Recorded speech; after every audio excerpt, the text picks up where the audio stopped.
So, John, what's the most valuable thing you've ever pulled out of a man's ass? Well, coincidentally, it was also a map to untold treasures. And that treasure that treasure was my dignity. Oh. You know, my mum listens to this sometimes. Some films are fine just the way they are. Other films sometimes take it way too far. But really, how bad could it get? Let's go beyond the box set.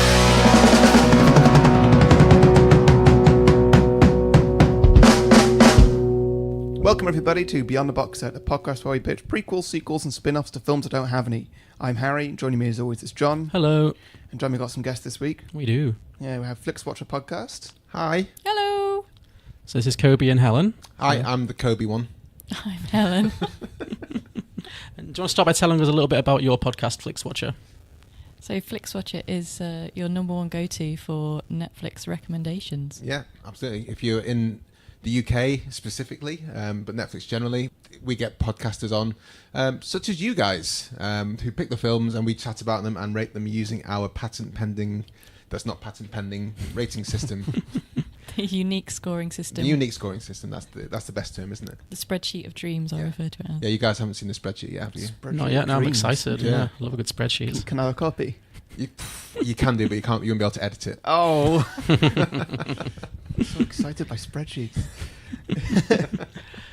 So if we sound a little bit different this week, that's because we are actually in London in an actual professional studio. You guys have kind of agreed to come onto our show for this episode, and then we are going to subsequently record a couple of episodes of your show. It's very nice you call this a professional studio. Yes, it's about the only thing professional about it. Well, I mean, we record ours in my kitchen, so yeah. It's good. It's access to snacks and tea. Yeah, Very much so. So the jelly babies you have in front of you, the pretzels are all fair game. Fantastic. Good. Maybe more jelly babies. They've been staring at me, and weirdly somebody has put them right in front of me as well, so that's a bit of a problem. As always, we ask our guests to choose the film, and because we're currently doing a little mini-season on musicians turned actors, we asked you to choose a film featuring at least one actor who was also known as musician. And so you actually chose one with two. So what film have you chosen for us this week? Three Kings. Three Kings, Yeah, two I think musicians. it was your choice, wasn't it? It was, yeah. It was like you said Marky Mark is in Three Kings, and then there was like a beat later, maybe half an hour later, it's like, yeah, and Ice Cube as well. So that's 2 for 1. Yeah. And of course, George Clooney has sang on Oh Brother, Where Art Thou? He has. Or was it actually him as the Saggy Bottom Boys vocalist, or was that a different voice? I don't think it's his voice. It's not his voice. Okay. But yeah, 2 musicians for one in Yeah. one film. I didn't realise that Mark Wahlberg did music at some point in his career. What did he do? Well, he was called Marky Mark and the Funky Bunch. Was it good? He was in New Kids on the Block. No, his brother, Donnie Wahlberg. Oh, no, he was in it as well. No. Was he not? So his brother Donnie was in New Kids on the Block, and they were huge at the time, and Marky Mark was a separate thing, and everyone expected kind of Donnie to be the bigger act coming out of it in the way that everyone expected. Not much of Robbie Williams to come out and take that, but then he kind of stormed it. Yeah. Don't know what Donnie's up to at the moment. He was in The Sixth Sense. That's the only thing I've seen him in as an actor. Oh, really? What was he doing? He has a very small role early on. He's the guy who, spoiler alert, kills Bruce Willis at the beginning. You know, the disturbed guy. Yeah. That's Donnie Wahlberg. Okay. Looking like shit. I mean, that was the part. Yeah, exactly. He really went method for that, I'm sure. But Yeah. but yeah, Marky Mark's music, it was of its time, I'd say. It was kind of like early 90s dance, hip, Good Vibrations, that was the famous one, wasn't it? Honestly, when you say that, I can't remember. I knew New Kids on the Block quite well, but I'm Marky just Mark looking stuff now. I He couldn't released an actually. album called Music for the People and You Gotta Believe. Mm. None of those are on my Spotify playlist. So Yeah. I'm not very familiar with I that. think I kind of had written him off as an actor beforehand because I just thought, he's a crappy pop artist turned actor, so I didn't expect much of him at all. But you're quite a big fan, aren't you? Well, his early performances, I mean, Boogie Nights and Three Kings are quite brilliant, but he has had some terrible periods. Like 2008 was a particularly bad period for him. What's 2008? The Happening Oh, yeah. Happen Man and Shooter, I think, as well. And he's just, every now and again, he makes some terrible choices. Well, But now he's he's in the also been Transformers, isn't in he? The Fighter as well, so he's Yeah. been in that. He was in The Departed. Departed, So remake of The Italian Job. So it's kind of like great, not so great, really bad. Well, he was in Basketball Diaries with Leonardo DiCaprio, wasn't he? I think that was one of his early Yeah. film roles. Well, early for both of them, but yeah. That's right, yeah. And I think at the time, all the girls at school fancied Leo.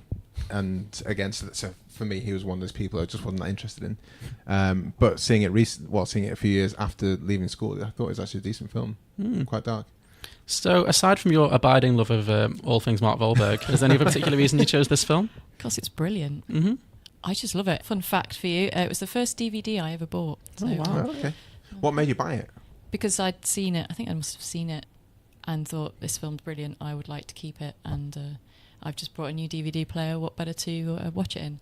And I love everything about it. I think it's funny, I think it's really well acted. I love the colour, the way that it's filmed as well. The CGI shots in it still look amazing. I mean, the breakdown of the gunshot where the bullet enters the body, things like that were just happening in cinema at the time. And I remember watching it going, oh, that's really clever. And gross. And gross, yeah. There's a lot of really gross bits in it. I like the kind of, they explode a cow. It's got a great exploding helicopter in it. Spike Jonze is really funny and bizarre in it. It's got a great soundtrack. George Clooney was just kind of making it, as a serious actor. And David O.Russell was just sort of breaking into Hollywood. And this is kind of a really big film for him. And sort of the mythology around it, his relationship with George Clooney and the whole story on set is one of those kind of like big Hollywood stories of like, what happened, what really happened. Were they not fans of each other? No, there was loads of fights. Okay. People didn't have confidence in O.Russell. He never wanted George Clooney for the part originally, and they just kind of fought, and apparently O.Russell hit an extra, or all these kinds of stories went on about it. Wow. And just the studio weren't particularly happy. No one was really happy on set. So the fact that it came out and was this brilliant is quite a surprise, really, because it could have been really terrible. And of course, they've got Ice Cube, Mark Wahlberg, who hadn't really done much acting either. Yeah, Mark Wahlberg hadn't, but Ice Cube had done a fair bit. He was in Boys in the Hood? Boys in the Hood. I'm not sure if he'd released and written Friday at that point. I did look, I believe he had, so he'd just come off, Boys in the Hood was early 90s, and then Friday came out a couple of years before this, so he was quite established at that point as kind of a film star, so yeah. But they weren't, But I think not these were all mainstream. But no, this is definitely more of a mainstream film for him, definitely, so yeah. And before this, David O.Russell had done I Heart Huckabees, so it seemed No, he like... did That was it after. Was that after yeah, this? so this was... Oh, shit. Hold on, tell me. He'd only done... Was it the... I can't remember what it's called now. Spank the Monkey. Yeah, the monkey one. I can't remember the monkey one. I think he'd done that and maybe another one, but this was his first big one. And I Heart Huckabees came after this? Yeah, so that was another collaboration with Mark Wahlberg. Another one in which he had fractious relationships with some of his stars as well, because there's famous footage online of him having an upright screaming match with Lily Tomlin in that film, so clearly not a very easy guy to work with. Yeah, Wow. I kind of fell out. I've not really rated any of his recent films, considering how much I like this. I think he's just lost his kind of sense of humour a lot.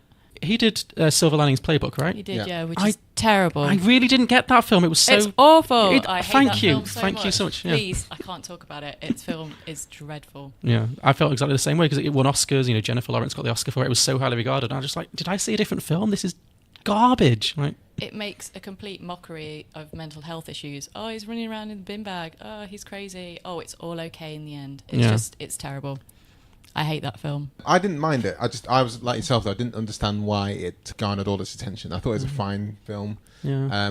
I know people who have had mental or do suffer from mental health issues, and they really related to some of the aspects they're going through, which is what gives it a bit more of a pass for me than other people, because when you get some insight from it. But again, I didn't get it. And you're not going to get every film that comes out, are you? I guess. True. But And American Hustle was just all Yeah, hair. I thought American Hustle was.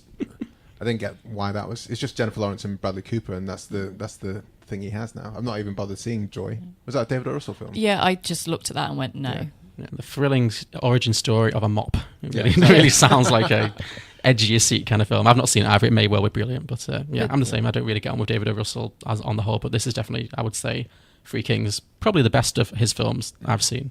Yeah, he didn't write this, even though it says he's a writer. Someone else. That's another thing about it, that it was written by someone else. Just relax. We want everybody face down.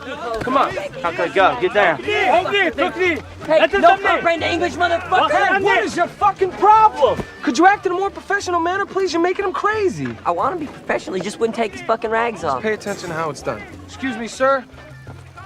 Listen, sir, we're gonna need you to disrobe like all the other towel heads, okay?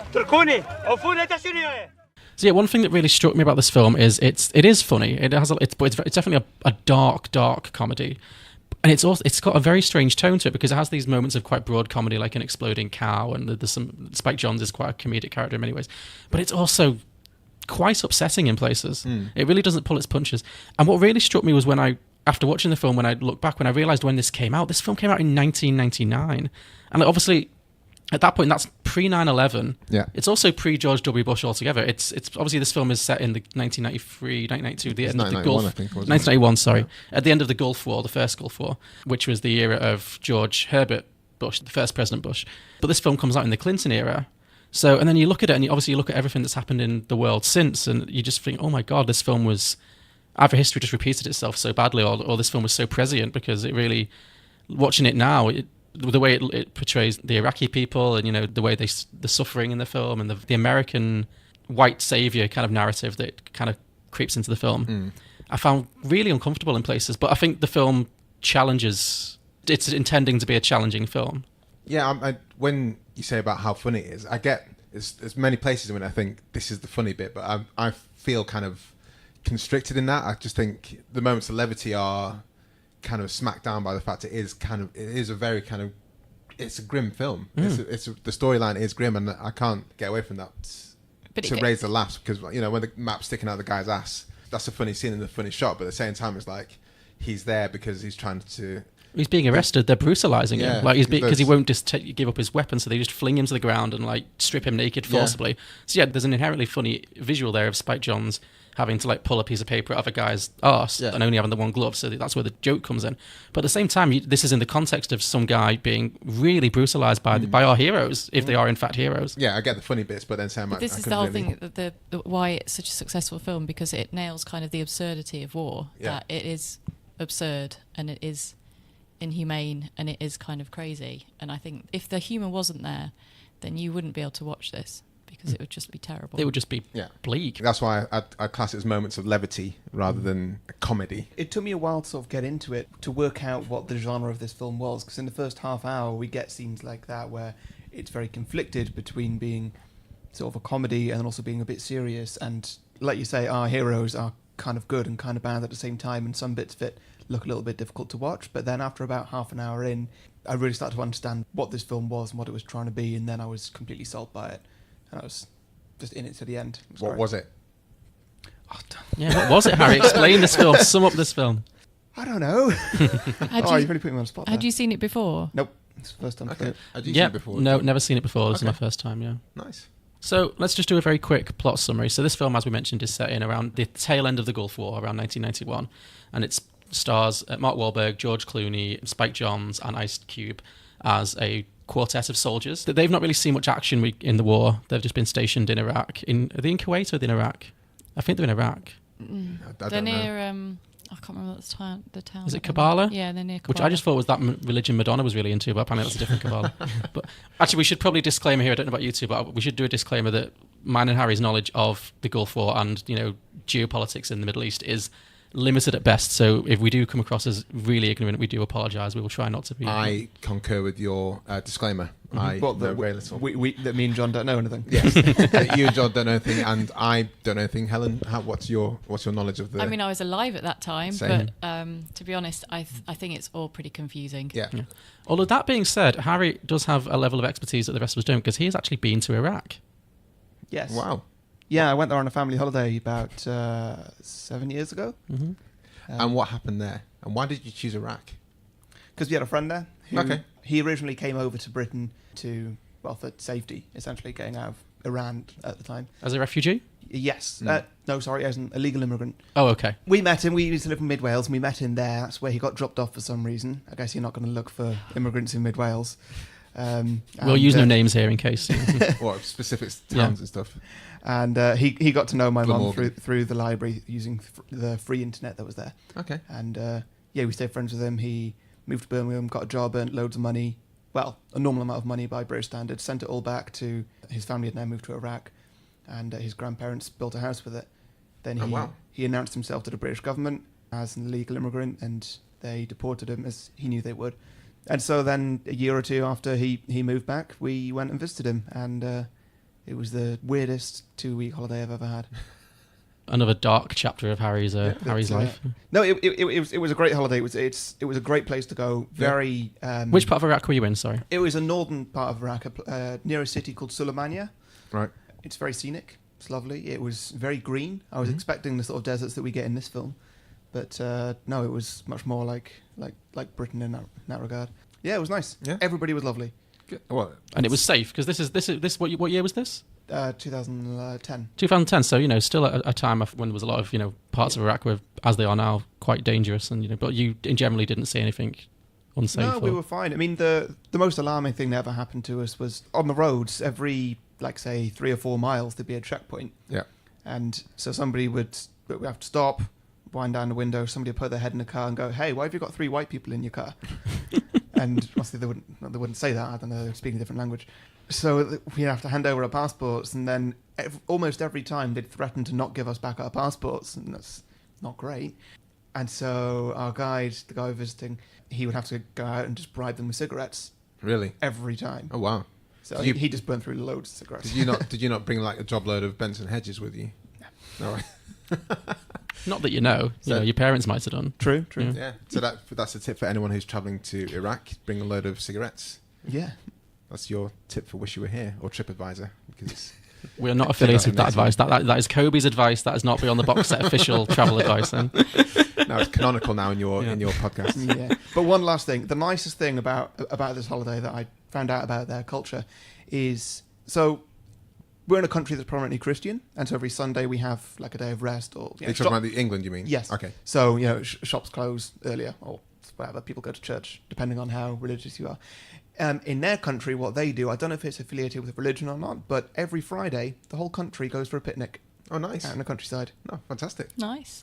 I'd be down with that. Yeah, absolutely. It's lovely. And then you don't work the Saturday and Sunday, or is it? I'm not too sure. Okay. Yeah, you're 15, so Yeah. concept of working was alien to you.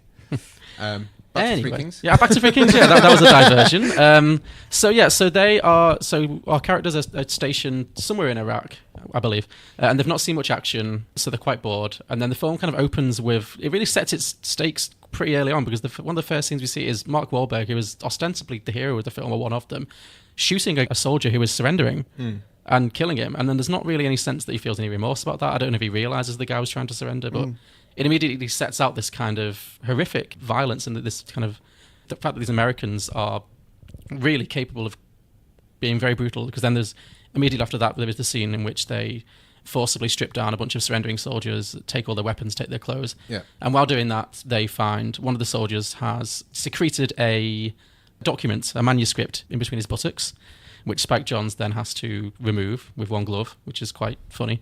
And that turns out to be a map to a bunker, which they find out is filled with stolen Kuwaiti gold bullion, which is worth millions and millions of dollars, apparently. So then George Clooney's character gets wind of this, and so he decides, rather than report it, he enlists these 3 guys, Spike Jonze, Ice Cube, and Mark Wahlberg, to kind of go on a day trip to kind of get the gold. And then I had no idea how they were intending to get all this gold back into America. Yeah, me neither. Get it back and also sell it without raising any, eyebrows.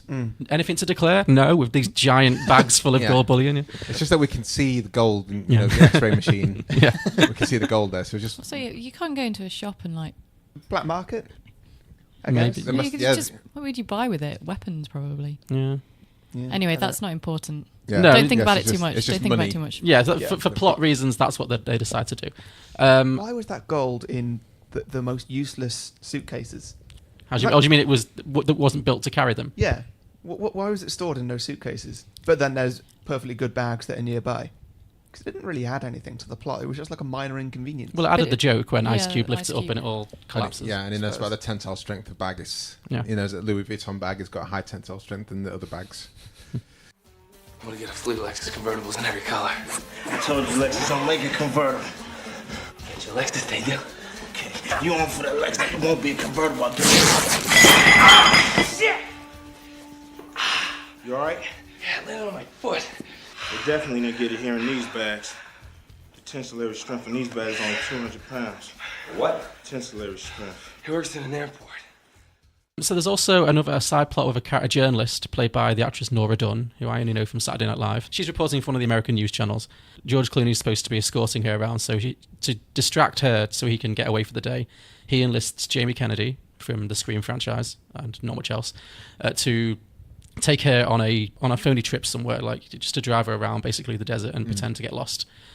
So that's to get her out of the way. So there's kind of a side plot going on there where she's kind of realizing that she's being taken for a ride, quite literally, and trying to figure out where they've actually gone. And she kind of comes into play at the end of the film. But I thought that was kind of an interesting thing as well, because her kind of whole plotline really showed the privilege of the American press. Like, the American soldiers are privileged in one way, and because she'll be standing in the middle of like active gunfire in certain points in this film, and she won't be remotely concerned, and she'll be like, I have protection, and there's just this assumption of, there's a theme in the whole film with this assumption of privilege and a protection that I found really interesting, because it was so blithe. There were very few times when it felt like she was in any danger. It's sort of another layer to how clever this film is. The Gulf War was a little bit of a media war as well, because it kind of makes a joke that she's the fourth time runner-up at the Emmys, for her reporting, and she's going through all these stories that they've already covered, like the birds covered in oil. They're like, oh, we've done that, we need the story.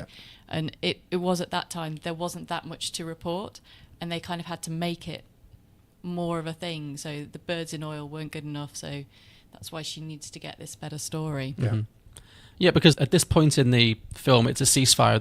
There was a ceasefire between America and Saddam Hussein's forces, so that becomes important because there is no actual war happening at this particular moment, not formally. So then when the four characters then do find this bunker and kind of forcibly break their way in, and because they're Americans, they just feel like they can just wander in and everyone has to defer to them. But they do end up causing a gunfight, because they find the Saddam Hussein's soldiers are torturing a man played by Cliff Curtis, the New Zealand actor, called Amir Abdullah, being tortured by Saddam Hussein's soldiers. So they kind of rescue him very clumsily. Then they try and steal the gold, but as they're leaving, his wife shouts out, tells them to please not leave them, because the film doesn't really pull its punches on how much the citizens are suffering, because they're crying out for milk for their babies, they've obviously got no food. And they know as soon as the Americans leave, the soldiers will just brutalize them again, and it'll just continue. So this character, Amir's wife, shouts out, please don't leave, and then the soldiers just shoot her in the head. And it's really visceral and upsetting, because then her little girl, sees it and runs over to the body. And again, for a film that is billed as a black comedy, it's really, really upsetting. That was a stark shot, that. Yeah, I mean, it's a bold thing to do, to put it in there, and, that's kind of what was happening there. Yeah. And you see, was it Amir's daughter, yeah? Yes. Yeah, so played by Alia Shawkat, off of Arrested Development, most notably. Yeah. The first thing you notice is that she's got two arms covered in plaster casts as if they've been broken, and so she's been abused or injured in some way that's not pleasant. There's kind of a turning point in the film, because we realise that George Clooney was out for just to get money, but then when he sees that happen, his motives kind of change, and forces the rest of the king's motives to kind of change to at least be helpful to the people that they are stealing from. Yeah, well, that's the thing. These characters are not likable. They're not terribly likable. Like, even to the end, they're really out for the gold, and they're not terribly concerned about the suffering that they're seeing around them. And they use a lot of really vile racial slurs against the Iraqis, like, raghead, etc., and other ones that I won't say. I'm sure that's how a lot of soldiers did speak and refer to the Arabic people at that time, especially in that situation. But yeah, they're not easy to like, because they are just out for themselves and out for money. And then even the turn, it's not like they have this kind of Damascene conversion where they suddenly become white knights. They're still mostly just wanting the gold, but then it's also like, when faced with a really stark moral choice, they can't bring themselves to abandon these people to their deaths. And, well, at least George Clooney can't. The other characters seem a little bit less convinced at this point. They really have to go on a journey before they're willing to sacrifice the gold at the end. Yeah. You go now, please. I don't think so. This man is leader of uprising. Major, let's just stick to the plan. The plan is for the gold, right? Hold on, we can help these people first, and then we'll be on our way. No, we can't. This is not what we're here for. Let's go. Put the people in the Humvee. What? Put the people in the Humvee. There's no room. Make room. What happened to necessity? It just changed. Not for me. Let's go. Hey, what if that was you? What if this was you without Kevlar? Her getting shot instigates a firefight in which several of the Iraqi soldiers are killed, which means that the Three Kings have essentially broken the ceasefire. So they're now in a huge amount of trouble if this gets out. But they decide to leave with the gold and with the refugees as well, so they take both. And they're kind of pursued by the Iraqis. There's another fight and they get separated. Mark Wahlberg is captured So then it becomes about trying to rescue him. So he gets brought back to the bunker. Then it's his turn to be brutally tortured. There's a scene with him and another soldier and they have this kind of very tense standoff where they're comparing their experiences. Even though this soldier is really brutal to Mark Wahlberg, he talks about how his own child was crushed to death and how, his wife was killed as well. And so again, you really see both sides of it. This isn't just a bad guy. This is a person who's very embittered towards the Americans for a very legitimate reason. Yeah. But then, so there's some really kind of hard to watch scenes of the torture there. Mark Wahlberg is electrocuted. He's forced to drink oil, which is really horrible. And the other's kind of stage a rescue mission. And then there's kind of quite a broadly comical bit where they manage to buy some automobiles, and then they... Why did you say automobiles like that? I don't know why. Well, cars, yeah, like land... Why did I write down automobiles? But not a Lexus convertible. Yeah, I didn't get that. That was a running joke, which I didn't really understand. Well, Lexus don't make a convertible. I just wondered if Lexus were like sponsoring the film, because they got mentioned so much. I thought it might have been product placement. So I didn't see any Lexi. No, were the cars not Lexi then? No, they were Mercedes. They were Mercedes. Okay. Oh, they were Mercedes. Yeah. So, but then they use those cars in this kind of very broadly comedic scene to kind of pose as Saddam Hussein. Like they send one of the refugees to come in and dressed as a soldier and tell them Saddam is coming, and they literally just all run away. It's like a cartoon. It's ridiculous. Yeah. But it's also, who do they think that soldier is who's saying Saddam is coming, and this guy is like, 5 seconds ahead of Saddam? Yeah. He just sent a runner, yeah. Like, it's clearly part of the Saddam's convoy. coming, you're all fucked. Yeah. Yeah, basically. So then they stage this rescue mission. They manage to fight their way into the bunker and rescue Mark Wahlberg. Although in the kind of process of that, first Spike Jonze gets shot, and then Mark Wahlberg gets shot. And Spike Jonze actually dies at this point. But Mark Wahlberg is kept alive. His lung is punctured. And so to keep him alive, George Clooney sticks is it like an EpiPen or... It's just a needle. Just a needle into his... needle with a valve. Yeah, with a valve into his chest, and he has to release the air pressure every... The motion you're making there, John, do you know where your chest is? Yeah, sorry, I'm doing... Well, let's hope it never happens to me, because John's making a motion like he's stabbing his own belly. Yeah. Your lungs aren't there. Oh, dear. Well, if I ever get shot in the lung, I'll just end up stabbing myself in the liver or something. And... I thought that was good, like, on-field medical knowledge. Yeah, well, he was a doctor, wasn't he? Was he a doctor? Okay, I missed that. Doctor. I mean, Dr. in the Ross, art. yeah. Doctor, okay. yeah. So you can just believe it. Yeah. Okay. Which he was still filming ER at the same time as this. He was basically doing like this as his part-time job. Yeah. Yeah, this is really early in George Clooney's kind of film stardom. He'd done Batman and Robin, which obviously did not go well for him. Batman and Robin. Poor George. And I think he'd already done Out of Sight with Jennifer Lopez as well. Who? Let's not go down that route again. That's a great film, Out of Sight. Yeah, it's great, yeah. We have a bit of a running thing about Jennifer Lopez at the moment, but we won't get into that right now. I mean, I really like George Clooney. I think his directorial work, I think his projects are quite interesting. And How old is George Clooney at this point, by the way? He must be in his mid-50s, sure. No, he wasn't. He was only in this film. in this film. Yeah, he would only have been in his late 30s, maybe. Yeah, so sure. Okay, so born he's 61, okay. so he'd be like 38 or something. Okay, sure. That's fine. I'm happy with that. Good. But yeah, you meant, and you did mention he wasn't actually the first choice for the role. Do you know who was? So basically, the George Clooney character, I mean, these are all terrible, could have been Clint Eastwood. Clint Eastwood was the favourite. Yeah, it was written for him. Yeah. Way too old for the role. Yeah. Way too old for the role. And Mel Gibson. No. Yeah. Nick Cage. Well, I mean, it just would have been a bit of a cheese fest, because this would have been around the time of after Face Off. So he'd already done Face Off, which... And once you've done Face Off, there's no going back. Yeah. Jack Nicholson. No, again, way too old for the role. And Dustin Hoffman. So, I mean, it could have been a completely different film. Sounds like they were going for an older character. Yeah. And they settled with George Clooney, who wasn't actually that old, but was going grey, so... Yeah. I guess if he's a major close to retirement, that gives you a lot of leeway. Yeah. But yeah, I think George Clooney was a good pick. You can believe in the moral struggle that he's going through in this film, like which some other actors might have been a bit hammy with. I'd quite like Jack Nicholson, I think. I think they would have been good. He's a bit too smarmy for it. I think it would have been a little bit, I don't know. It would have been a very different portrayal of the character, I think. Yeah, definitely would.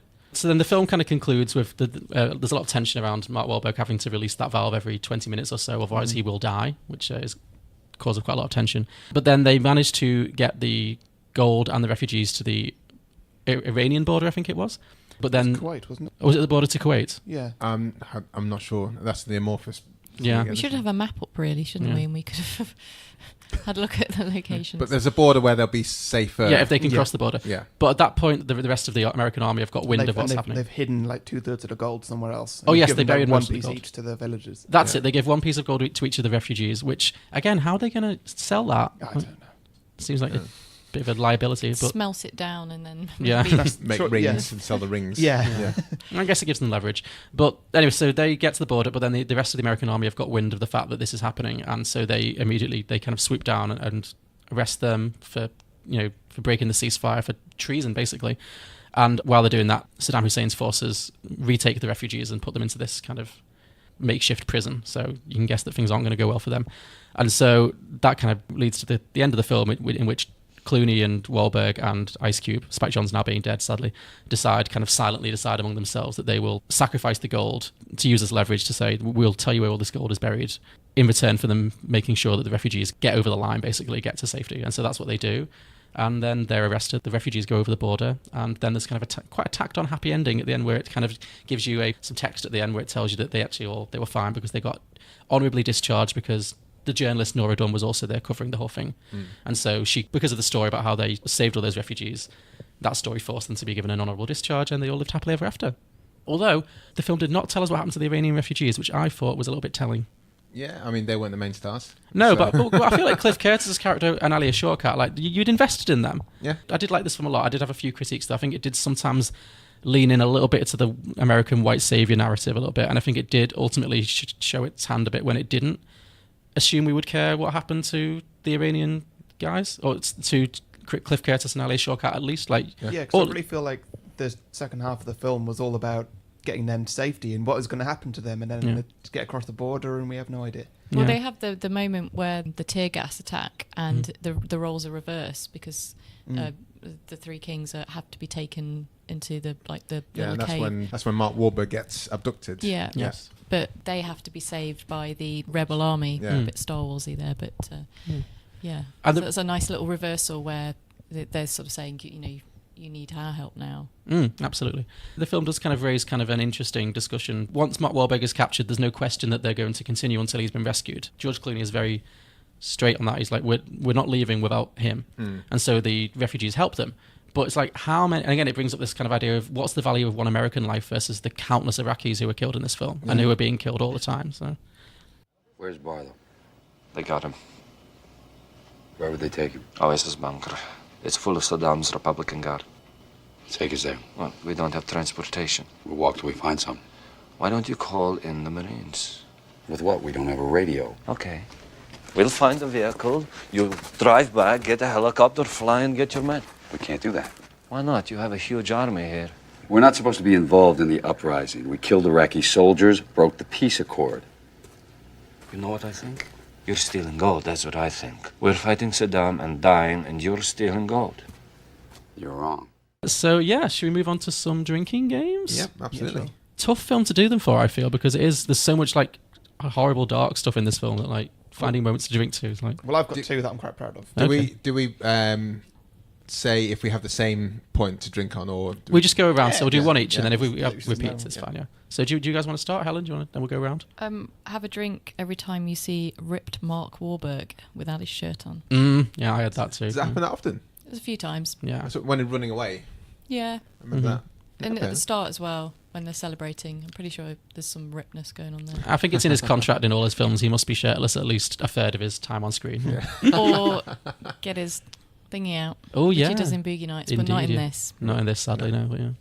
I had drink every time Spike Jonze's character is culturally inappropriate. Yeah, Good one. that's a that very one as good one. well. Yeah. Come on, you've washed your hands like 1,000 times, Conrad.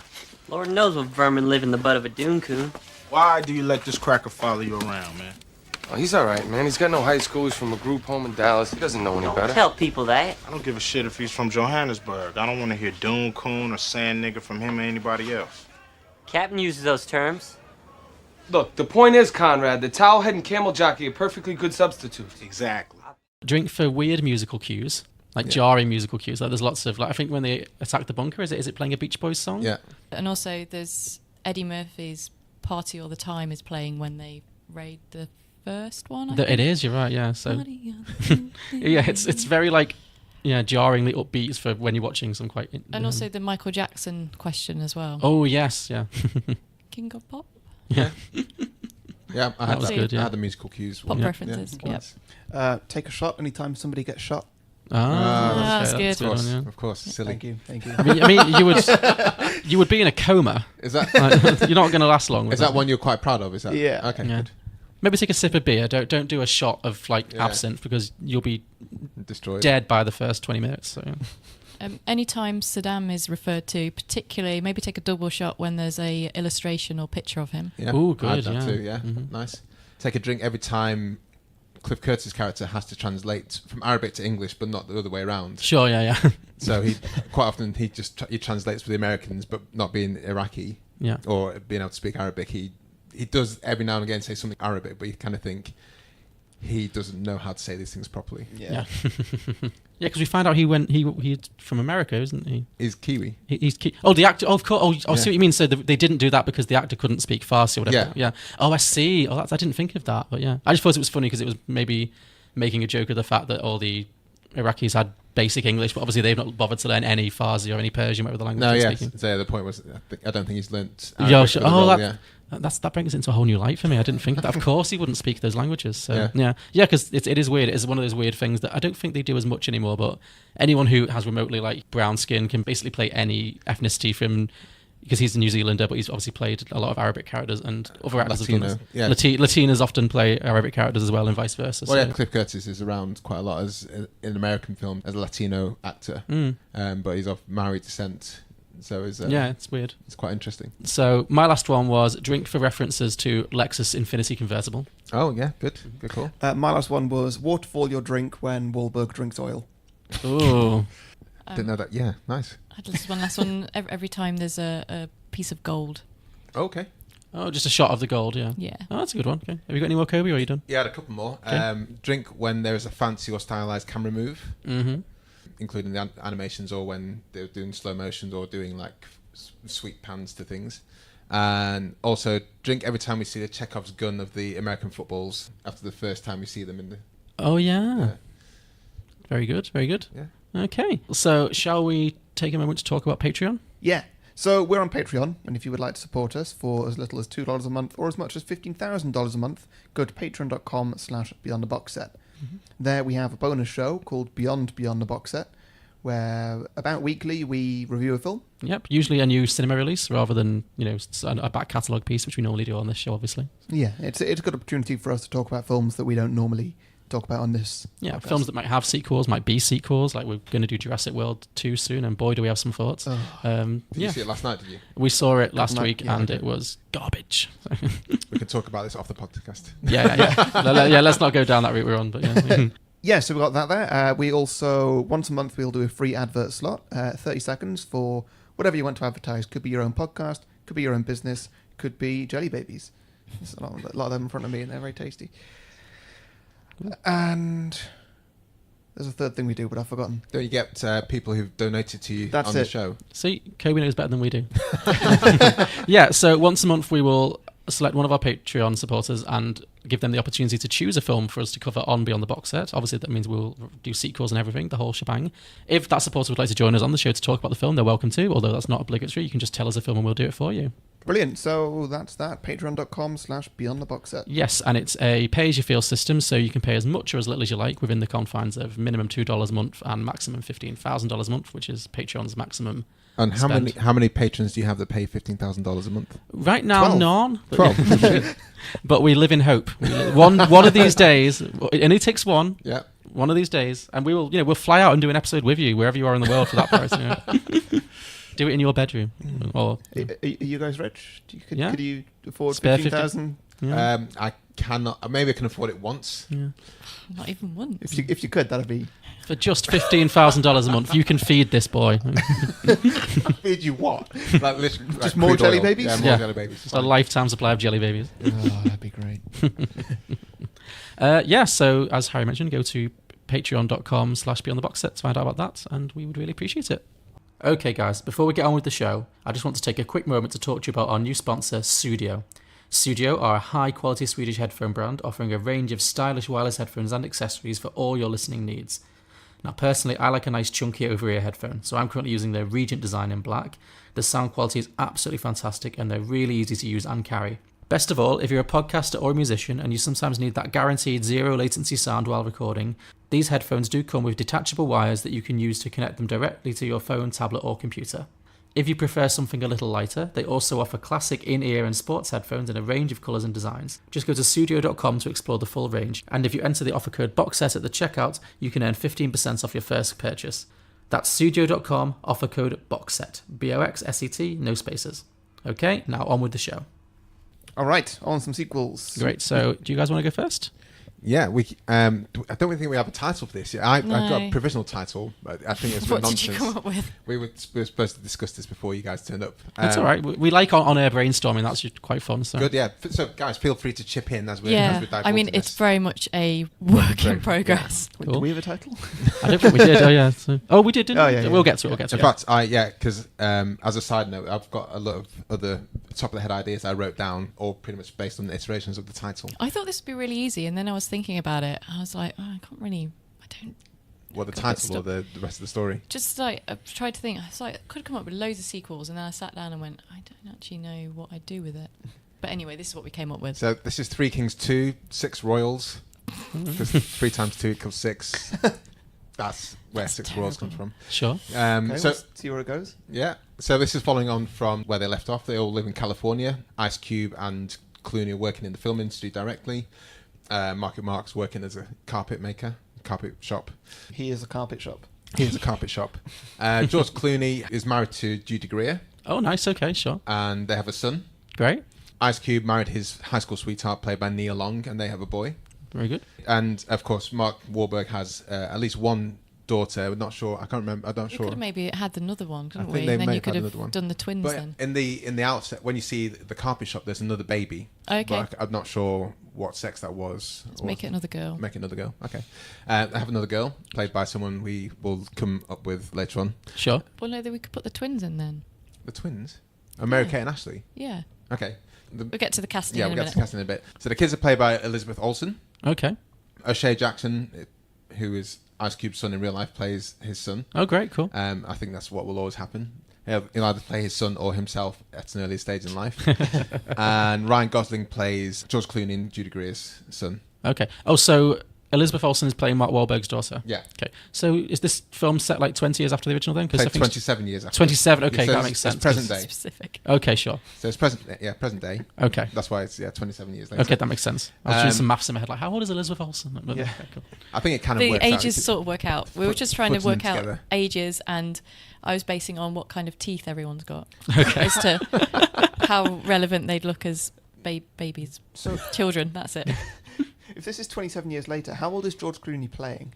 Well, he's playing now, isn't Yeah, he? so he's playing now. Everyone's playing themselves now. Okay, but so he was at retirement age. Oh, but he's not in the war. We can go through the rest of the synopsis before we can start to pick it apart. Yeah. Sorry. Do carry on. So George Clooney and Ice Cube, they left and joined the film industry as military consultants, but they're more disillusioned with their lot in life. They still work in Hollywood, but not. They're trying to forge a career in production or writing or even acting, but nothing kind of seems to stick. They're a bit desolate and don't have much money, and they're looking a bit tubby and out of shape. Mm-hmm. I don't think George Clooney would go for that. Well, He's done it before. Has he? Yeah, he did it in Syria. Oh, okay. I've not seen that one. Did he gain weight for the role? He or did he did. just wear it? Oh, okay. Yeah.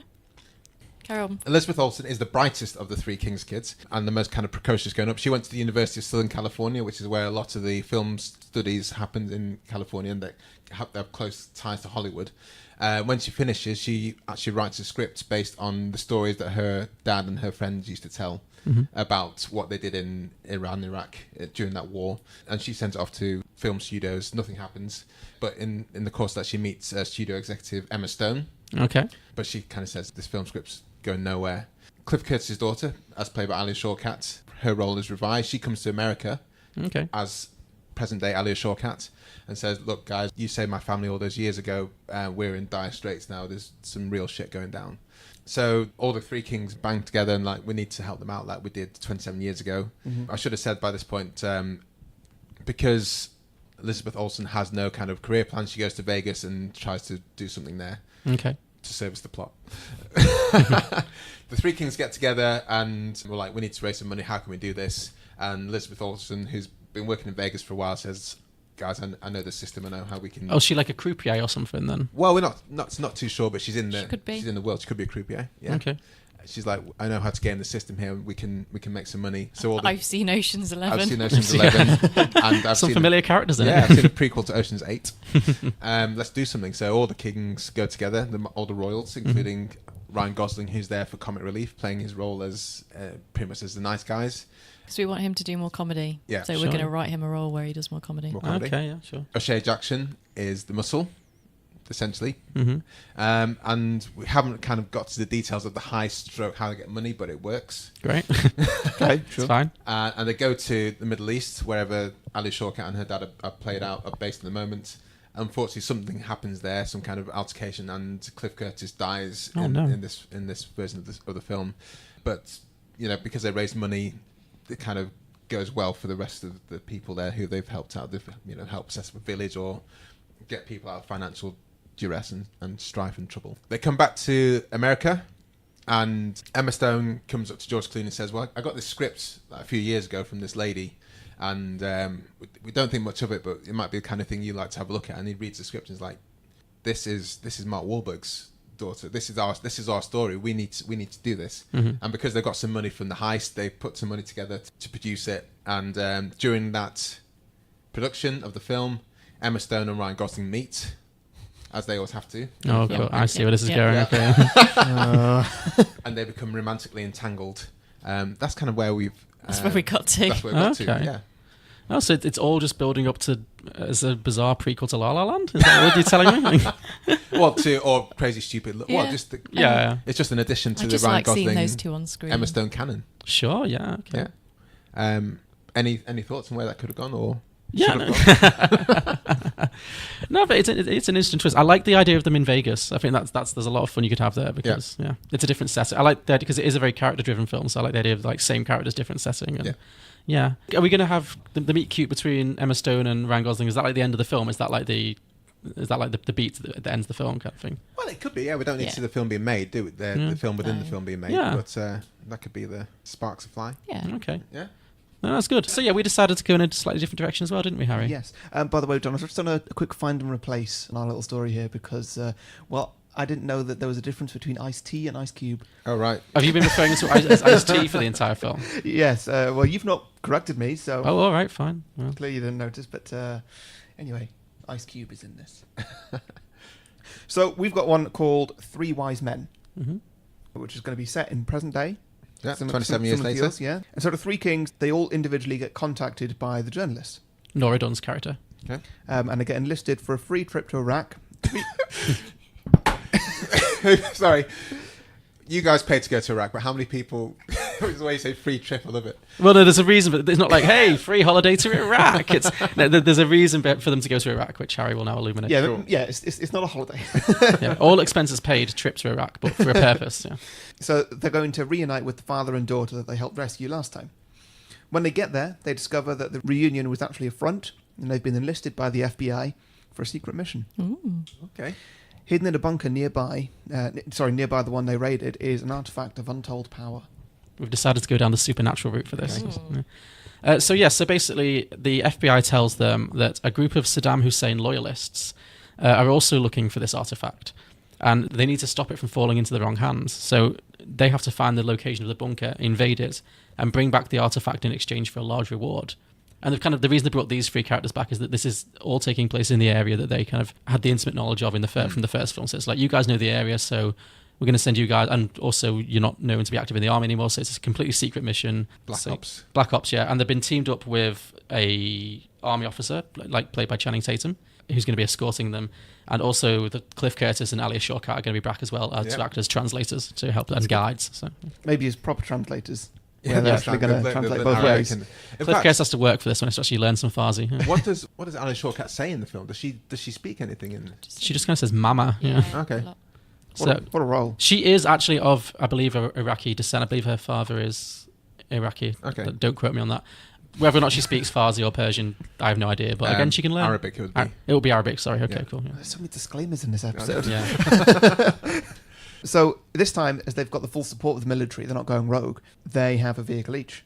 So George is leading the team in a Humvee. Mark Wahlberg is driving a tank. Ice Cube is driving a lorry with a helicopter on the back. I thought there's going to be a convertible Infinity or Lexus there. Yeah, where's the Lexus? They're military vehicles. Okay, Yeah, sure. Right, well, the military don't drive stupid cars. And the father and daughter are riding in George's vehicle, and Channing Tatum's in a supply truck. So the FBI has intelligence that the artifact is hidden in a bunker somewhere in the outskirts of Erbil in northern Iraq, which is several days' drive. This sounds like you've done research. Yes. Yes, we've... yes. How dare you? We take our jobs very seriously here at Beyond the Box Set. Everything's fact-checked, Yeah. and we know when we got facts wrong. Yep. Ice-T versus Ice Cube. Yep. So, several days' drive from the Kuwait border, the troop is attacked by local armed militants, and a battle ensues, and they manage to fight them off using their tanks and their massive firepower, including a kick-ass helicopter chase, just, to give it some... This might be directed by Michael Bay or someone. We want a big action sequence. Oh, we didn't think about directors, did we? Yeah. It could just be David George. O.Russell again, yeah? Sorry? George Clooney. Oh, George is Oh, now George, directing. George, Okay, yeah. fine. That makes good sense. David O.Russell would not be happy about that, but still. So yeah, they managed to fight off the militants, but in the confusion, their supply truck is actually blown up, leaving them without any fuel or food and water, stranded in the middle of the desert. So Ice Cube is forced to take the helicopter to scout out supplies. He takes the daughter with him so that he has a translator. He arrives at a local village and announces that he's looking for transport. Using the daughter as a translator, he begins haggling with one of the local merchants, which we were going to cast Amjad Jalili. Amjad Jalili, yeah, the comedian, yeah. Ahmed Jalili. Ahmed Jalili, yeah. Because he always seems to play these, these kind of ethnic merchant characters, like Gladiator. That's his standard. He's often Gladiator is in The Mummy, I think, as well. Yes. It's just a very him kind of role. So Yeah, and he's good fun. yeah. So we don't actually see what he's bargaining for, but we just see him say, "How much one of these bad boys?" And the merchant sees that he's desperate, smiles, and says, "I'll do you a deal since I like you.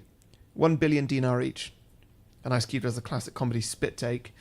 Says, "But I don't have 5 billion dinar." And the dealer says, "Well, maybe we can come to some arrangement," and smiles at the helicopter. Have you got any conversion as to that? What dinar is, either in Bitcoin or... I think it's a very Euro? weak currency. So what are we talking there? Like, An Apache helicopter is about 10 billion dinar. that's what I looked up. So you want about... It's about $7 million. Okay. which Ice Cube obviously doesn't have as pocket change. So, No. So we cut back to the convoy, and Clooney and Wahlberg have become delirious due to the dehydration of, they've got no food and water. They've been out there for a few days. Let's say Ice Cube's been on this recce for a few days or something. And they start seeing visions. And one of the visions they see is of the ghost of Spike Jonze's character. That's good. I was thinking we should maybe have done a tribute to him or something. Spike. somewhere. Yeah. I mean, the actor's still alive, though, isn't he? Yeah. The character. So they become kind of overwhelmed with guilt and start freaking out. And at this point, Channing Tatum's character, the military leader, realizes that he's not dealing with the crack military experts that they've been painted as in Nora Dunn's story from the original. He's actually dealing with a team of complete idiots, which is closer to what they actually are. And so he's very disheartened at this point. So the situation continues to get worse, and just as all hope seems lost, and they resign themselves to a slow and painful death in the desert, Channing Tatum sees something coming over the horizon, and he says, "You've got to be fucking kidding me." Over the horizon, they see Ice Cube riding towards them, leading a herd of camels. What? Channing Tatum says, "Where's the helicopter?" And Ice Cube says, "Traded it in for these." Channing says, "Are you effing kidding me? You traded in a multi-million-dollar military helicopter for a pack of effing camels." Why have you written effing in Oh, because this? there was a small child sat next to us. I don't know why, even my writing, I felt I couldn't use the F word. We wrote this on the train. There was a small child sat next to us. So, yeah. Oh, right. There was actually... Oh, no, whilst she was you were sat... writing? Yeah. Okay. Well, she was sat across, but I was saying effing, so not to be obnoxious. Okay. I think I just subconsciously wrote it down as well. So you can say So- fucking. We're an explicit podcast. You traded in a multi-million-dollar helicopter for fucking camels. Ice Cube replies, "What? No, what kind of idiot would do that?" Well, then what the fuck are these? And then Ice Cube says, "Just drink some water, drink some water." And the soldiers drink some water and see that it's not camels, it's actually supercars. So it's just because they were so delirious, he was seeing a vision of camels, and then with these new automobiles, these new cars, these supercars. Sorry, why do I keep saying automobiles? So with these new cars that Ice Cube has brought back for them, they managed to reach the point on the map of where the underground bunker is supposed to be. And Channing Tatum kind of explains that they don't actually know exactly where the bunker is because it's underground, but they know roughly where the entrance is expected to be based on radio signals. So he kind of says, "Look, we're just going to have to scour the area with a fine-tooth comb." And then George Clooney kind of points over to the right, where we see that there's an entire fleet of Russian tanks parked. And he says, "I think it's probably there." And then Channing Tatum probably has a comedy reaction like, "Oh, motherfucker." Did we mention that the Russians are also chasing for this bunker? Did we No. mention that? Well, now we have. Oh yeah, so basically the secret, as well as the Saddam Hussein's forces, also the Russians are trying to get hold of this artifact for reasons. So that's why there's Russians here. Yeah. So most of the Russians are already in the bunker, but there's a couple standing guard at the vehicles. So the three kings, or the three wise men, whatever we'll call them now, they stealthily invade and take them down hand to hand, because guns would be too noisy at this point. They're trying to not let people know that they've arrived. So this is where we're going to get a very stylized montage of George Clooney doing hand-to-hand combat from his 20 years in Hollywood stunt training. Mm-hmm. So we're thinking, what's a good bit of music for a George Clooney hand-to-hand combat montage? Would it be to take one from Rocky? Could be, yeah. It could just be classic or Rocky Karate theme. Kid, You're the Best? Yeah. Yeah, that works. Mm-hmm. I've just got Party All the Time in my head. Yeah, we could bring that party all the time, yeah. Or maybe something like Michael Jackson, Who's Bad? Oh, yeah, that's a good one. Smooth Criminal. Yeah. Yes. Oh, you haven't thought of one? No, we're asking you. Yeah, Oh, no, we like to, it says here, ask FlixWatcher for montage music. Okay. So. I thought you'd come up with one. No, we like to brainstorm little bits here and there. So. Nice. Yeah, so they leave Channing Tatum behind to look after the translators, and the three kings, or the three wise men, head into the bunker. And as they infiltrate the bunker, they see that the Russians, who've obviously beaten them to the punch, are already in the middle of a fierce firefight with the Iraqis, causing a lot of confusion, but giving the Americans the element of surprise. So they make their way to a storage room where they find huge piles of gold bullion. And they essentially just let that situation play itself out, just like, well, we just yeah, need to get there's only out three there. of them. They're not going to jump in the middle of that. They're just going to take advantage of the confusion to explore the bunker. So they found a storage room where they found another batch of gold bullion, and Ice Cube declares, "This time I'm not going home empty-handed." So they grab one bar each and shove it into their backpacks. And then they decide to wait out the battle to see who wins, as they're comparatively underpowered, as there's only three of them, so they're just going to see how it all plays out. The Iraqis manage to finish off the Russians, and they continue exploring the bunker, little knowing that they're being tracked by the three kings. So while tracking the Iraqis through the bunker, Mark Wahlberg spots a familiar face, Saeed, the Iraqi soldier who tortured him in the first movie. He had been badly injured by the crossfire, and so Wahlberg gets the upper hand of him very quickly and drags him into an abandoned room to extract information from him. Meanwhile, Ice Cube and Clooney continue following the other soldiers. Wahlberg talks to Saeed, but unfortunately there's no spare oil to hand, so he's forced to improvise and make him down an entire bottle of iron brew. Luckily, iron brew is disgusting, so Saeed willingly tells all. So he reveals, I don't know why there's barrels of iron brew in an Iraqi bunker, but we're just going to go with it. Sure. I mean, there were all sorts of random artifacts in True, yeah. The reason there's not iron brew. So Saeed reveals that the artifact is in fact an ancient relic that can be used to reincarnate the dead. We're going like full Indiana Jones at this point. Yeah. And they're planning to use it to bring back Saddam Hussein and restore him to power. Because I kind of like the idea that Saddam Hussein was like the boogeyman in this film, so I thought, let's continue with that kind of thing. So Wahlberg says, we're never going to let that happen. We're going to get that artifact first. And Saeed says, no, if you remove the obelisk without performing the proper rituals, you'll trigger an ancient booby trap that will destroy the bunker and everything in it. So Mark Wahlberg goes, shit, and then races to stop Clooney and Ice Cube before it's too late. So coming back to Clooney and Ice Cube, the Iraqis that they've been following, they found the room containing the artifact, and using their own resources, they blow up the door. And this is the moment that Clooney and Ice Cube decide to use their element of surprise and attack, managing to overpower all the soldiers and disarm them. At the back of the room, there is a shrine. In the centre of the shrine is the artifact they've been looking for, in the shape of a golden obelisk. Now, just at the moment that Mark Wahlberg races in, shouting, "Stop, stop!" Clooney grabs the obelisk and removes it from the shrine, and the whole room immediately starts shaking, things falling off shelves and whatnot. Could have like iron brew being spilled out everywhere. Yeah, just rivers of iron brew just like crashing down the corridor. Yeah, Because you had that milk scene, didn't you? And Yeah. This could be. As soon as George Clooney grabs the thing, the bunker starts to collapse in on itself, so they sprint through the collapsing bunker to try and get out before it's too late. And as they're sprinting, Mark Wahlberg kind of explains to the other two what's going on and how the obelisk can be used to reincarnate the dead, and the Iraqi loyalists are trying to use it to bring back Saddam Hussein. The Russians have obviously got their own nefarious plans for it, and who knows what the Americans want with it. So, I think we said the Russians wanted it to bring back Stalin. Sure. Yeah. We don't know. We're rapidly approaching our destination on the train at this point, so it was like, let's wrap this up. So they get to the entrance of the bunker, and they have to climb a ladder to get out, and Channing Tatum is standing at the entrance, and he yells at them to throw up the obelisk, and they realise that the US government must also know what it does, and they intend to use it, but they don't know for what. So with moments to spare, at the bottom of the ladder, they talk about it, whether they want to hand it over to the US government or not. Wahlberg wants to use it to bring back Spike Jonze, whose death he still feels responsible for. Ice Cube wants to give it to the US government and collect the reward, but Clooney argues that the moral thing to do would be to destroy it so nobody can misuse its power. I like the idea of them having this very kind of intense debate about moral relevancy while literally everything is falling around apart around them. Yeah. And is it a one-use artifact? Have we established that? No, it's not clear. Yeah. No. It's not. Yeah, could be. Maybe doesn't need to be. So obviously they're leaving it to the absolute last minute. Clooney says, "Right, start climbing. I'm right behind you." They're out of time. So when they're midway up the ladder, Channing shouts, "Throw it up to me now!" with a manic look in his eyes, like he's just gone crazy. So Clooney sees the look in Channing Tatum's face and instantly knows what he has to do. No good can come of the Americans getting hold of this obelisk or anyone getting hold of it. So he says, "If you want it, go and get it." Classic movie line. And he throws it deep behind him into the collapsing caves. And Channing Tatum shouts, "No!" and jumps down the 10-meter tunnel instead of using the ladder. So he breaks both his legs on impact. And we just see him dragging himself towards the obelisk at a painfully slow pace while Clooney and the gang climb to safety. And they get away from the area quickly, and from a distance watch as the entire thing collapses into a massive crater in the ground and then covers over with dirt, as if by magic. Like in Aladdin. Yeah, very much inspired by Aladdin, yeah. Our heroes get in their cars, drive off into the sunset, each with a gold bar in the passenger seat.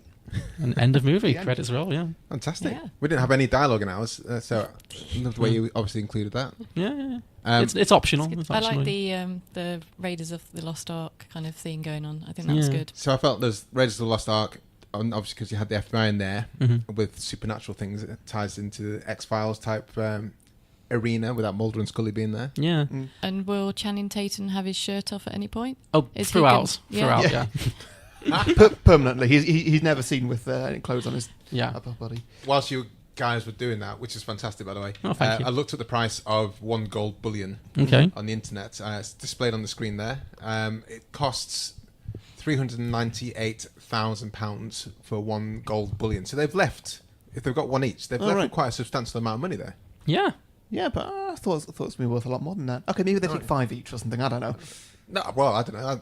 One's better than a kick in the teeth. Look, if you took that home to Manchester, you'd be able to buy a fairly decent house. Leeds, please, yes. Well, I'm from Manchester. Oh, you're from Manchester, sure, okay. You're from Leeds. Well, Leeds, I don't know, you might be able to get a better place than... Sure, yeah. Take it straight down to Cash for Gold, you know. Cash generator. Yeah. What will you give me for one gold bullion? Yeah.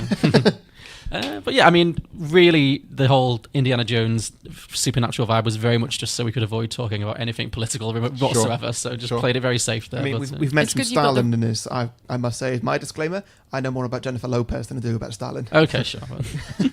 Well, watch Death of Stalin. It's a good film. Okay. Stars Jennifer Lopez in it. Yeah. An unusual role for her. Yeah.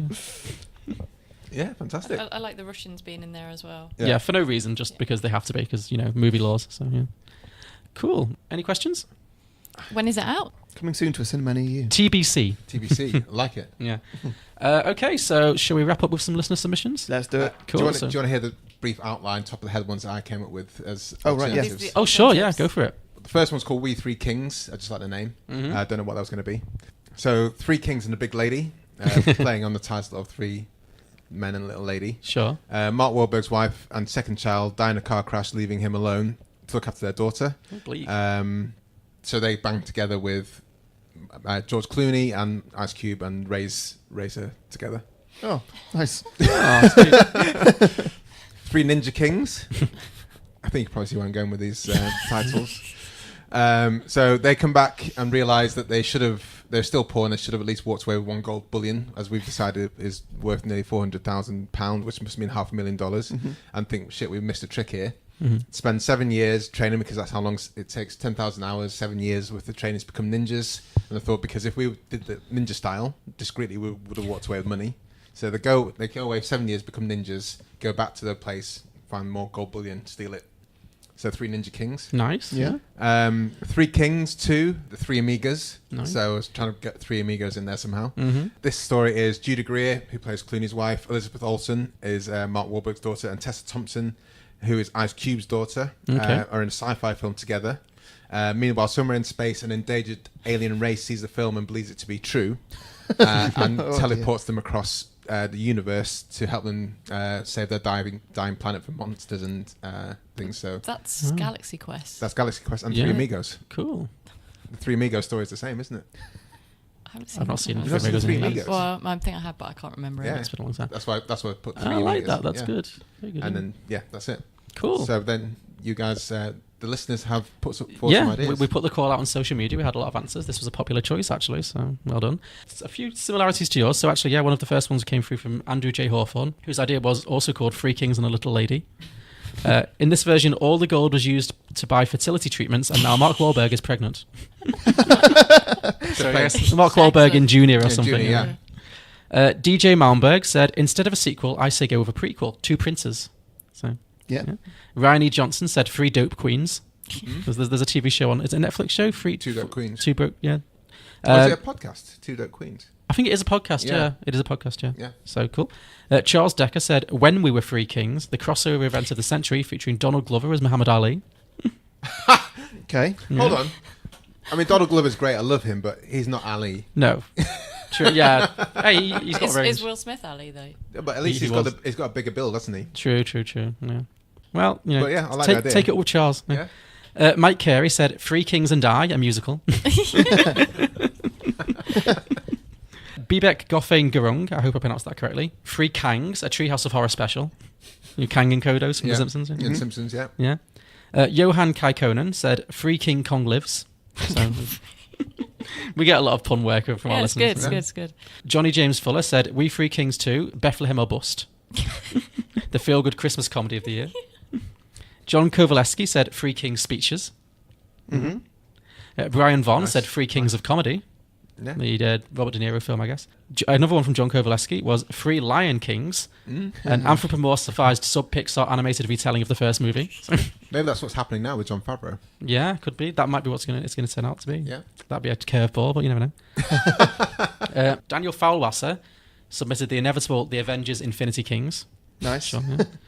Christopher Sheriff just did, in all caps, fuck it, 5 kings. Got very excited there about that prospect.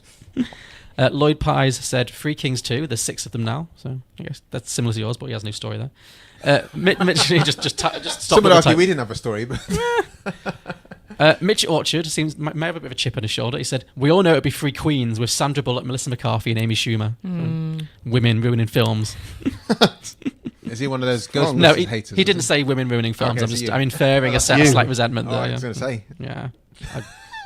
Not my Ghostbusters. I'm kidding.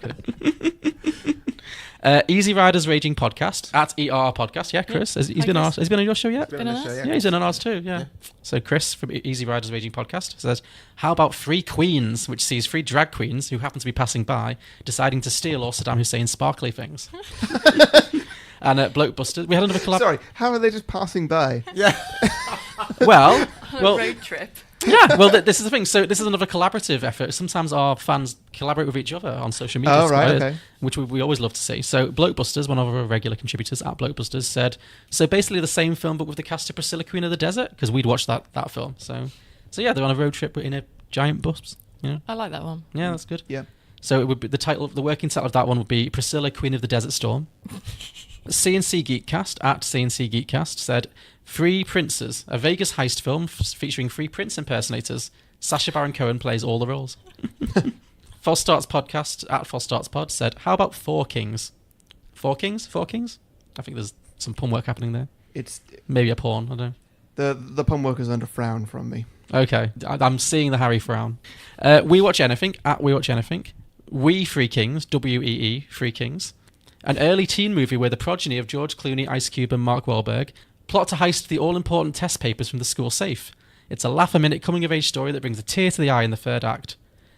It also provides a lovely scene where the parents reunite at a family barbecue with hilarious consequences. So, yeah, I guess it's the film as a teen comedy. Sure. Yeah, okay. The Contrarians Podcast at Contrarian Prime. 5 Kings. The Baratheons, along with their uneasy ally Balon Greyjoy, set on a stealth mission to steal the Lannister family treasure. But how long will it be before they all turn on each other? That sounds familiar. Yeah, it sounds like someone's writing books about that. Yeah, and maybe a HBO show. Anyway, so False Starts Pod chipped in again with I raise you 6 kings and everyone gets gangrene. So, sure. Apprentice Angels at Apprentice Angel said, 3 kings, they get the gold, now they have to fight to keep it. So maybe like a mixed martial arts version or something. Mm-hmm. And We Watched a Thing at We Watched a Thing said, 3 Kings of Queens. The 3 kings move next door to Kevin James, who teaches them how to find love in Queens. Jojcast, Jojcast at Jojcast said, how about 3 Kings, 5th Avenue? After Donald Trump melts down every piece of gilding in Trump Tower, the three kings stumble upon the trucks in NYC and have to redistribute the wealth to the US people. Spike Jonze returns as Conrad Vigg's twin, Duke, a Trump-supporting security guard. And finally, Cinema Recall, at cinema_recall, said, Ice Cube, Marky Mark and DJ Clooney are a rap band that take a job at an elderly home to watch after Ice Cube's mum. While they're there, they discover that the management is trying to steal patients' 401k plan. Now the boys are going to steal it back and rock some tunes before bedtime. Guess that's just making use of the fact that two of these people are well-known rappers / singers, and I'm sure George Clooney can ride a beat if he has to. So, yeah. I'm sure he can ride a beat. Yeah, is that the correct terminology? I like it. George Clooney would be such a dad rapper. He would so be a dad rapper. Yeah. So those were our thanks, guys. There was some really good ideas there and some questionable ones. Yeah, good. So if you have a sequel idea for Three Kings or any films we've done in the past, please do let us know. We are Beyond the Box Set. You can find us at beyondtheboxset.com. Our podcast is available on all good podcasting platforms, including iTunes, Acast, Stitcher, Spotify, Google Play, and Alexa. You could sound more interested there. Sorry, yeah, it's on all good podcasting platforms, including iTunes, Spotify, Acast, Google Play, Stitcher. You name it, we're on it. If we're not on it, we should be on it. So let us know. You can also find us on social media, on Facebook and Twitter. Just search Beyond the Box Set or at Beyond the Box Set for Twitter. You can also support us on Patreon at patreon.com/Beyond the Box Set, or find some merchandise at TeePublic. Just search Beyond the Box Set. Yeah. And, do you guys just want to tell us again what your podcast is? Yeah, so thanks. Yeah. Where they can find you? Yeah, so we are FlixWatcher Podcast at FlixWatcher Pod on Twitter. Basically type in FlixWatcher because we're the only people that use that name. Into Google, and you'll find us. And we talk about Netflix films, and we have podcasters on. So if you are listening to this now from Beyond the Box Set, come over to FlixWatcher and you can listen to what John and Harry have chosen for our show and see what you think. Yeah, it's going to be interesting. Yeah. So yeah, thanks for coming, guys. We really appreciate it. Thanks for having us. Yeah, it's been an absolute pleasure. And next week we have another guest, don't we? A returning guest, as it happens. Mm-hmm. So this is the ever-popular Sebastian Clark, who joined us for our The Room episode, one of our very early favourite episodes of the show. You guys seen The Room? I've seen The Room. I've seen it with an audience at Prince Charles Cinema, which is fucking hilarious. Wow. Mm-hmm. And I've seen The Disaster Artists. So yeah, he's returning to do another cinematic classic for our ongoing Sing Your Way to an Oscar season. So he's chosen another film featuring some notable musicians who then put in a very memorable screen appearance. So the movie we're going to be doing next week is... I can see Harry's face looks... I already know what it is. Yeah. The next week's movie is going to be Spice World, the movie. Wow. Well, there you go. An all-time classic for the ages there. So tune in next week for that. I'm not looking forward to this one.